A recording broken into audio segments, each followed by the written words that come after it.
Welcome to my channel. I know y'all probably like, is she that ass? Guess what? I am. I really am that ass. I am that ass. Because today's video is about how I personally feel like as an African American, I am never African enough when I go to Africa, Ghana. And when I'm here in the States, I'm not black enough. So this week's segment, we're going to take a step into my mind so we can talk about why I felt this way and, you know, where I'm at now mentally. So, yeah. I hope you guys enjoy. Don't forget to subscribe and like and share.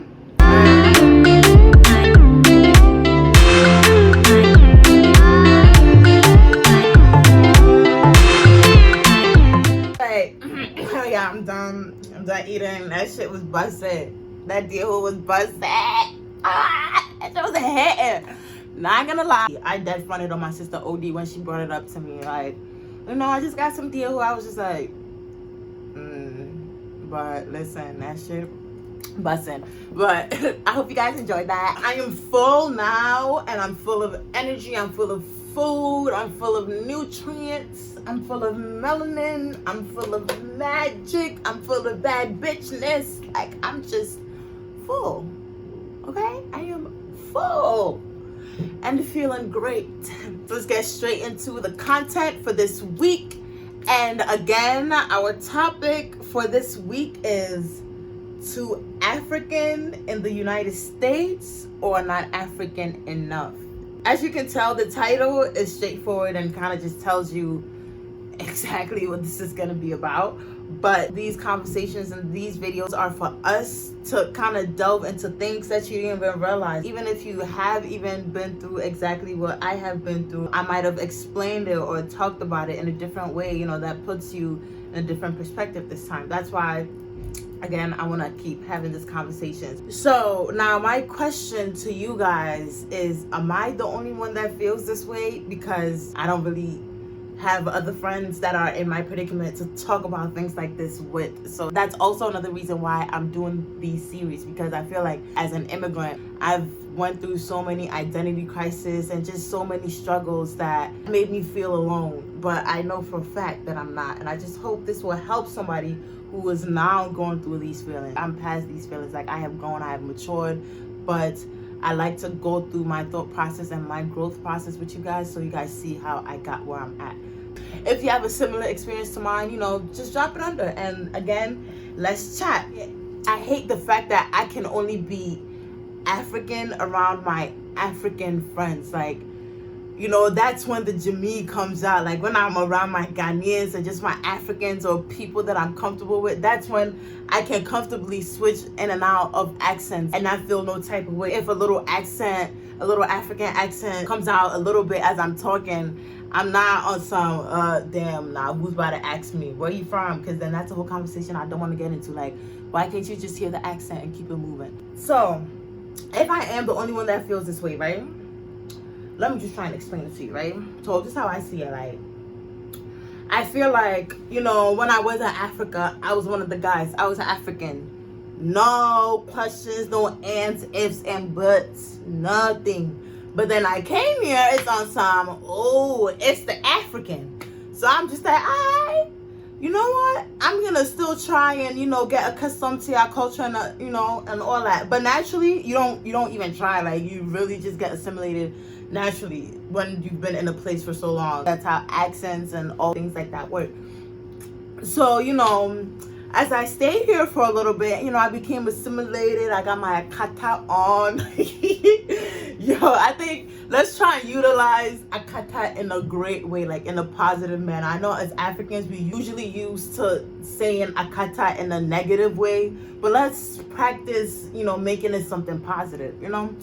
So I got my little akata swag on or whatever. And then after being here for like 10, 12 years, you know, I feel like I'm American enough. But till this day, I still know for a fact that I cannot go to class in my Caribbean slits because people would just look at me like, you know, weird or whatever. I just can't. Now that I've been here, I feel like, I'm kind of accustomed to it, but because I am accustomed now, I can't do the all the way African stuff. And then now when I do go back home to Africa, I can't do the American stuff that I have learned, because now they look at me like I'm a kata, as in like I think I'm better than them. Or now that they know that I'm from the States, it's lit. Let's try and milk her for some. I can't ever go to Africa like a regular person anymore. Like, I feel like if I stayed in Ghana forever and then probably traveled to like, I don't know, some other country and just came back, as in like just visited the country and came back, niggas won't be looking at me like this, like I owe them something, Being African is all I know. Even though I live here in the States, being African is all I know, because my language is spoken at home, the food I eat, my church, the events I go to, like everything is African, besides the fact that I am living in America. So growing up in Ghana, I saw my dad about once a year because, he lived here in the States and he had to work, but he will always make sure he came down for, Christmas and, other holidays. If he can come like 2 times in a year, that's great. I had an amazing life in Ghana. I thought being black was amazing. I still know and think being black is amazing. But back then, there was no ifs, ands, and buts about my culture, who I am, who I want to be. I didn't even know about slavery, so all I really knew was that my people came from kings and queens. So again, I was not worried. I was not worried about nothing. I was black and proud, but then again, I was young. Before all the complications, I was African. I was good.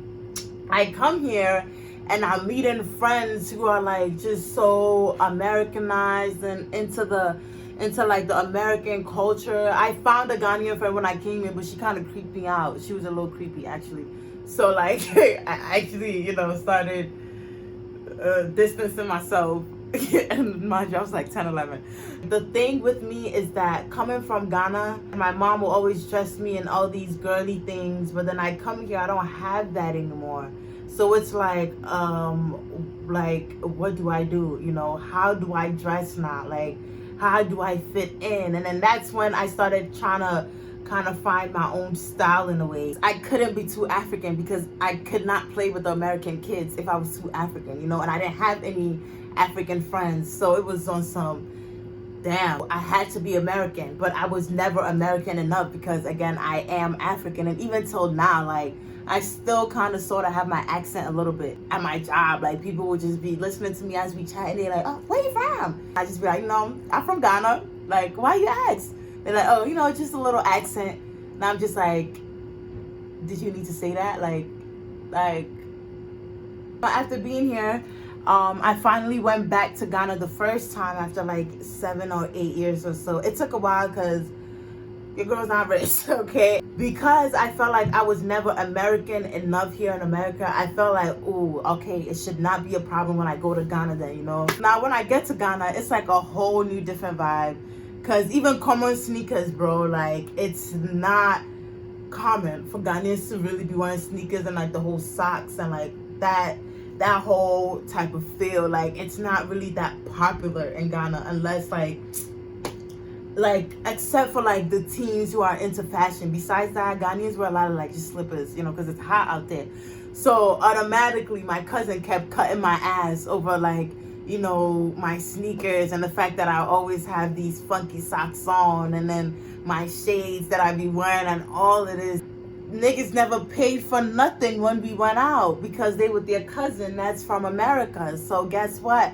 I'm gonna pay everything, And mind you, I was like 17, 18 then. Like, it was just like, what the fuck? Like, but I went for only 3 weeks, thank God. So I really didn't get to, be bothered as much. But I definitely learned from that trip that I am not one of them anymore. They think I'm like here now, I'm God now. My fashion sense is weird. I'm all this thing. Long story short, I'm not as Ghanaian anymore. I am a kata. So like for me, that shit was just like, that shit hurt. Cause it was just like, I was trying to hold on to being Ghanaian for so long in America. Like, And then now I come here, you guys are telling me I'm not Ghanaian enough because, you know, I was just over someone for so long. Like, it was just, to me, it was just like, oh my God, like, what the fuck? Like I said, even though I have assimilated, I still get the, where you from? How long you been here? Are you African? You just black? Or like, you not from here, are you? And you know, I still get those, even though I've been here for so long. And like, even though I did live in Ghana for a very, very, very long time, in my opinion, 10 years is a very long time. But even though I did live in Ghana and I do consider Ghana my home, they still didn't consider me as fully Ghanaian anymore. These are just the identity crisis colored people face. You know, because of being displaced all over the diaspora. Like, this is just shit that we go through. So what I had to learn was basically the fact that if you always worried about how people are gonna feel about you, you're never gonna be happy.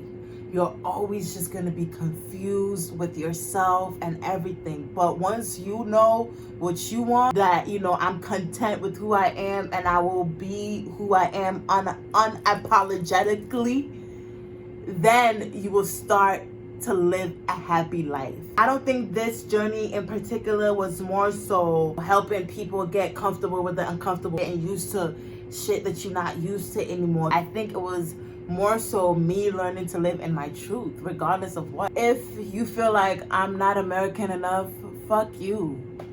Like, and I am African. Me comfortably when I'm speaking is my African accent coming out here and there. And I don't want to keep trying to please other people. To conclude this video, I personally just don't give a fuck if you think I am too African, if you think I'm too American. Like, fuck you. I will come to Ghana and go out to eat with you and have you pay for your own dinner.